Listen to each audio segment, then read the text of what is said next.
எம்பெருமானுடைய அவதாரத்துக்கு இருக்கிற பிரயோஜனம் பார்த்தால் துஷ்ட நிகிரகம், சிஷ்ட பரிபாலனம், தர்ம சம்ஸ்தாபனம், இந்த மூணு தான் முக்கிய பயன்கள். அதுல துஷ்ட நிகிரகத்துக்குன்னு வச்சிருந்தது இரண்யாட்சங்கிற துட்டனை அழித்து அதனாலேயே வராக பெருமான் பேர் பெற்றார். அது வராக அவதாரம். அடுத்து சிஷ்ட பரிபாலனம், பக்த பிரகலாதனுக்காகத்தானே நரசிம்மாவதாரம். இரண்யகசிப்பு அழிச்சது நிறையா கதையா அல்லது பிரகலாதனை ரட்சித்தது நிறையா கதையானா பிரகலாதனை பத்தி தான் கதை. அழித்தது ஹிரண்யகசிபு எப்படியுமே முடிச்சுட்டார். ஆனா அதே பூமாதேவியை ரட்சித்தது நிறையாவா? ஹிரண்யாட்சன் என்னால் பூமியை பத்தி ரொம்ப பேச்சு இல்லை. ஹிரண்யாட்சன் அழிந்தான்கிறத தான் முக்கியமா சொல்லுவா. அவர் தானே சிரமம் கொடுத்துட்டார். ஆக ரெண்டாவது துட்ட நிகிரகத்துக்கு வராக அவதாரம், சிஷ்ட பரிபாலனத்துக்கு நரசிம்மாவதாரம், தர்ம சம்ஸ்தாபனத்துக்கு திருவிக்கிரமாவதாரம்.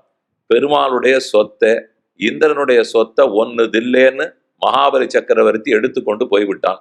அவனிடத்திலேருந்து திரும்ப பெற்று திரும்பது இந்திரனிடத்துல கொடுத்து இதுதான் தர்மம், உன் சொத்து எதுவும் இல்லை, எல்லாம் என்னது இப்படிங்கிற தர்மத்தை ஸ்தாபித்து கொடுத்தாரா. அதனால தர்ம சம்ஸ்தாபனத்துக்குன்னு திருவிக்கிரமாவதாரம்.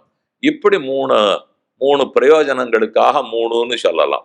முதல்ல சொன்னது பூமாதேவிக்காக, பூமாதேவிக்குன்னே வராக அவதாரம். அடுத்து லக்ஷ்மி நரசிம்ம பெருமான் லக்ஷ்மி தேவிய மடியில் அமர்த்தின் இருக்கிறதுனாலே லக்ஷ்மிக்காகவே. பக்தன் வார்த்தையை மெய்யாக்கினது நரசிம்ம அவதாரம். பக்தனுக்காக கொடுத்த வார்த்தையை மெய்யாக்கினது. அதே பிரகலாதனுக்கு ஒரு வார்த்தை கொடுத்துட்டார், உன்னுடைய குலத்திலே உதித்தவர்களை இனி கொல்ல மாட்டோம் என்று. அதை நடத்தினதுதான் திருவிக்கிரமாவதாரம். அந்த தாத்தாவுக்கு பிறந்த பேரன் தான் இந்த மகாபலி.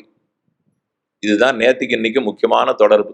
பிரகலாதன் அவன் பிள்ளை விரோச்சன்னா அவன் பிள்ளை மகாபலி மறுபடியும் அபச்சாரப்படுறான். மொத்தத்திலே குடும்பமா பரம்பரையா அபச்சாரம் போகுது.